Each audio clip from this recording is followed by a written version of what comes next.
صلاح الدین ایوبی رحمہ اللہ جو ہیں ان کے دور میں ایک گروپ تھا نائٹ ٹیمپلرز، جو کہ اس طرح منہ ڈھکا کرتے تھے اور یہ کراس کا نشان، ریڈ کراس کا نشان ان کے سینے پہ، یہ جو کپڑا پہنا ہوا ہے اس کے اوپر ریڈ کراس کا نشان تھا۔ یہ لوگ ایکسٹریمسٹ کرسچن تھے، یہ لوگ شدت پسند نصارہ تھے اور یہ مسلمانوں کو چن چن کے قتل کرتے تھے۔ ان سے کرسچنز بھی تنگ تھے، نصارہ بھی تنگ تھے، کیونکہ یہ بہت ہی زیادہ شدت پسند تھے۔ ان لوگ کو کسی طرح یہ بات پتہ لگ گئی کہ تخت سلیمانی کے نیچے کچھ نسخے بند ہیں۔ آپ کو پتہ ہے کہ حضرت سلیمان علیہ السلام نے جادو کے سارے جو نسخے تھے ان پہ دم کر کے اپنے تخت کے نیچے دفن کر دیا تھا، تاکہ جنات کے ہاتھ وہ نہ لگے، اور نہیں لگ سکتا تھا کیونکہ اللہ تعالیٰ نے انہیں قوت دی تھی کہ وہ جس پہ دم کر دیں وہ چیز جنات نہیں نکال سکتے۔ تو جنوں کو یہ پتا تھا کہ تخت سلیمانی کے نیچے کچھ نسخے ہیں، لیکن انسانوں کو نہیں پتا تھا، تو جنات نے انسانوں کو بتانا شروع کیا۔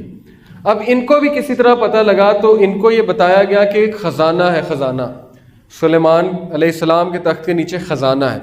اب یہ سوچیں کون سا خزانہ ہے، اس پہ ایک مووی بھی بنی ہوئی ہے، ہالی ووڈ نے بھی بڑی بات کی اس پہ، نیشنل ٹریجر کے نام سے، کہ ٹریجر ہے بہت بڑا کوئی۔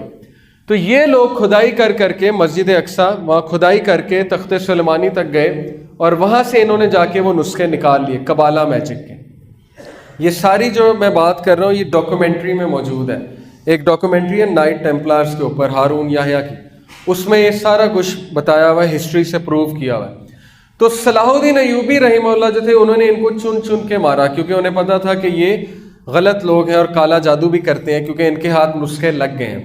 لیکن ان میں سے کچھ لوگ جو ہے وہ بھاگ گئے وہاں سے زندگی بچا کے، جو ان میں سے انگلینڈ گئے، انگلینڈ جا کے سیٹل ہوئے، برطانیہ، وہ فری میسن کہلائے، اور انہوں نے جا کے روتھس چائلڈ ایک فیملی تھی، جیسے خاندان ہوتے نا ارائیں گجر، وہاں پہ روتھس چائلڈ ایک فیملی تھی، ان کے ساتھ جا کے انہوں نے ڈیل کی، انہیں قائل کیا کہ ہمارے پاس ایک ایسی چیز موجود ہے کہ اگر تم اس چیز کو اپناؤ گے تو تم دنیا میں پاور میں آ جاؤ گے، تم دنیا پہ حکومت کرو گے۔ تو انہوں نے کہا چلو ٹھیک ہے، ان کی بات ماننے میں کیا حرج ہے۔ تو وہاں پہ جا کے جو سیٹل ہوئے وہ فری میسن ہے، اور جرمنی میں جا کے جو سیٹل ہوئے وہ الومیناٹی کہلائے۔ تو یہ دونوں ایک ہی ہیں لیکن نام فرق ہے، الومیناٹی اور فری میسن۔ اب یہ لوگ کیا کرتے ہیں، کیا کر رہے ہیں، اس پہ ذرا ہم آتے ہیں، میں آپ کو کچھ تصاویر کے تھرو سمجھانے کی کوشش کرتا ہوں۔ دیکھیے یہ ایک پرانی پینٹنگ ہے عربیوں کی، جس میں آپ دیکھیں کہ انہوں نے شیطان کی ایک شکل بنائی ہے، اس کو کہتے ہیں بال، BAAL۔ اس کی شکل جو ہے وہ بکری کی طرح کا منہ ہے، بکرے کی طرح کا منہ، یہ اس کی داڑھی ہے، یہ سینگ ہے، اور یہ دیکھیں کس طرح سے بیٹھا اور اس نے یوں کیا ہوا ہے، اس طرح کا جو سائن ہے نا، یہ والا سائن، دونوں ہاتھوں کو اس نے اس طرح سے کیا ہوا ہے۔ اب میں آپ کو کچھ سیلیبریٹیز دکھاتا ہوں کہ آج کل یہ ایک سائن بنا ہوا ہے نا، آپ نے دیکھا ہوگا کہ وہ جو ایکٹرز ہوتے ہیں، ایکٹریسز ہوتے ہیں، وہ اس طرح سائن کرتے ہیں۔ ہمارے کچھ پڑھا لکھا طبقہ کہتے ہیں کہ نہیں یہ شیطان کا سائن نہیں ہے، یہ تو ویسے ہی ایک سمبل ہے وکٹری کا یا کسی اور چیز کا، یا یہ ویسے ہی ایک فیشن ہے، گلیمر ہے۔ تو مجھے یہ بتائیں کہ یہ 12ویں صدی کی پینٹنگ میں کون سا فیشن اور گلیمر آ گیا؟ آج 21ویں صدی میں تو ٹھیک ہے، لیکن ان کو کس نے بتایا کہ فیشن اور گلیمر ہے؟ تو اس کا مطلب ہے کہ اس سائن کی ایک حقیقت ہے۔ یہ شیطان کے سینگ بیسیکلی دکھا رہا ہے نا، یہ ہارنز آف ڈیول ہے، ہارن آف ڈیول، اور شیطان کے سینگوں کے درمیان سے آپ کو پتہ ہے سورج نکلتا ہے۔ حدیث میں آتا ہے کہ جب سورج نکل رہا ہوتا ہے شیطان وہاں جا کے کھڑا ہو جاتا ہے، اور اس کے پیچھے سے، اس کے سینگ کے پیچھے سے سورج نکلتا ہے، یعنی کہ وہ کھڑا ہو جاتا ہے وہاں جا کے۔ اسی لیے رسول اللہ صلی اللہ علیہ وسلم نے فجر کا جو وہ وقت ہے جب سورج نکل رہا ہو تو منع فرمایا نماز پڑھنے سے۔ یہ کچھ پینٹنگز ہیں 12ویں صدی کی۔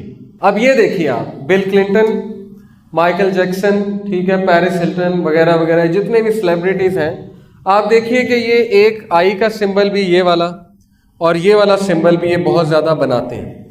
یہ سمبل کی کیا حقیقت ہے؟ میں نے آپ کو بتایا کہ یہ ڈیول کا سائن ہے، اور اس کی کیا حقیقت ہے؟ یہ 1 آئی، ایک آنکھ۔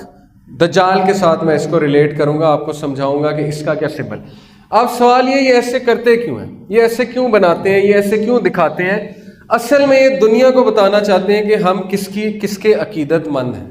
جس طرح ہم داڑھی رکھتے ہیں، ٹھیک ہے، جس طرح ہم جو ہے وہ نبی صلی اللہ علیہ وسلم کی عقیدت بتانا چاہتے ہیں لوگوں کو کہ ہم عقیدت کرتے ہیں، ہم ان کے پیروکار ہیں، اسی طرح یہ لوگ بھی بتانا چاہتے ہیں کہ ہم کن کے پیروکار ہیں۔ اسی لیے اپنی میٹنگز میں اس طرح سے ان کا ایک اسپیشل ہینڈ شیک بھی ہے وغیرہ وغیرہ۔ تو بہت سی ڈاکومنٹریز موجود ہیں جس میں آپ کو یہ ثابت ہو جائے گا کہ یہ لوگ سارے کے سارے فری میسنز اور الومیناٹی کے ساتھ کنیکٹڈ ہیں۔ یہ پورا انہوں نے ایکسپلین کیا ہوا ہے کہ اس کی کیا حقیقت ہے، اس سو کالڈ خدا کی، یہ جو باطل خدا بنا ہوا ہے دنیا میں، بال جسے کہا جاتا ہے، یہ فری میسنز کا خدا ہے. اس کے مجسمے بھی بنائے ہوئے ہیں انہوں نے، بڑے بڑے مجسمے اپنے، جیسے ہماری مسجد گاہیں ہیں نا، اس طرح ان کی عبادت گاہیں ہیں، وہاں پہ اس کے مجسمے ہیں، وہاں پہ عبادت ہوتی ہے. ایلیکس جونز ایک بندہ ہے، کافر امریکن ہے، نان مسلم ہے، اس نے ان کی جگہوں پہ جا کے ویڈیو بنائی، ڈاکومنٹری بنائی، اور پھر وہ ویڈیوز آؤٹ کی.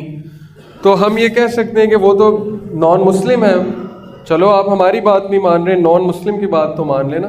اس نے وہاں دکھایا کہ امریکن سینیٹرز، جو ان کے پارلیمنٹیرینز ہیں، جو سینٹ میں بیٹھنے والے لوگ ہیں، جیسے یہاں MNA وغیرہ ہوتے ہیں، ان کے سینیٹرز وہاں پہ جاتے ہیں اس جگہ پہ. اس جگہ کا نام ہے Bohemian grove, BOHEMIAN، Bohemian grove. Grove کہتے ہیں فارسٹ کو، جنگل کو، جہاں پہ بڑے بڑے درخت ہو. امریکہ میں یہ جو جگہ ہے بوہیمین گروو، وہاں پہ وہ بندہ گیا، اس نے ویڈیو ریکارڈ کی، اور وہ یہ دیکھ کر حیران ہو گیا کہ بڑے بڑے میوزیشینز، بڑے بڑے ایکٹرز وہاں پہ آئے ہوئے ہیں، اور وہ غلیظ حرکتیں کر رہے ہیں، گندی حرکتیں کر رہے ہیں جو میں یہاں پہ بیان نہیں کر سکتا. انہوں نے کپڑے بھی نہیں پہنے ہوئے ہیں، اور وہ پاگلوں کی طرح بھاگ رہے ہیں آگ کے ارد گرد، اور وہ ریچول کر رہے ہیں، اور وہ ایک اس طرح کا خدا سو کالڈ انہوں نے بنایا ہوا ہے، باطل خدا، جس کے آگے وہ جھک رہے ہیں. یہ ساری اس نے ویڈیو بنائی، وہ ویڈیو یوٹیوب پہ موجود ہے. اور پھر اس نے امریکن وائٹ ہاؤس سے ایک پارلیمنٹیرین نکل رہا تھا، سینیٹر، اس کو پکڑ لیا اور اس کو کہا کہ سنا آپ بوہیمین گروو جاتے ہیں؟ تو اس کے طوطے اڑ گئے. میں نے وہ ویڈیو دیکھی ہوئی ہے. اس نے کہا کہ نہیں مجھے نہیں پتا آپ کیا بات کر رہے ہیں. تو اس نے کہا میرے پاس ویڈیو موجود ہے. تو وہ بہت غصے ہو گیا. اس نے کہا کہ تم نے کیوں ویڈیو بنائی، تمہیں کس نے یہ حق دیا کہ تم وہاں کے ویڈیو بناؤ، اور یہ اور وہ. پھر اس نے بات ہی چینج کر دی. لیکن بات بتانے کا مقصد یہ ہے کہ یہ چیز بالکل حق ہے، سچ ہے کہ آج یہ گروپ موجود ہے، اور یہ گروپ کیا کر رہا ہے اس کی طرف ہم آتے ہیں. یہ ان کی عبادت گاہیں ہوتی ہیں. دیکھیں یہ اوپر پیرامڈ ہے. پیرامڈ کی بھی بڑی ایک حقیقت ہے جادو کے. جس طرح نماز میں کچھ سمبلز ہوتے ہیں نا، ہم اللہ اکبر کرتے ہیں، ہاتھ یہاں باندھتے ہیں، سجدہ، اس طرح جنات کے ساتھ انٹریکٹ کیا جاتا ہے ان سمبلز کے ساتھ، ان شکلوں کے ساتھ. یہ کچھ شکلیں ہیں. پیرامڈ ہو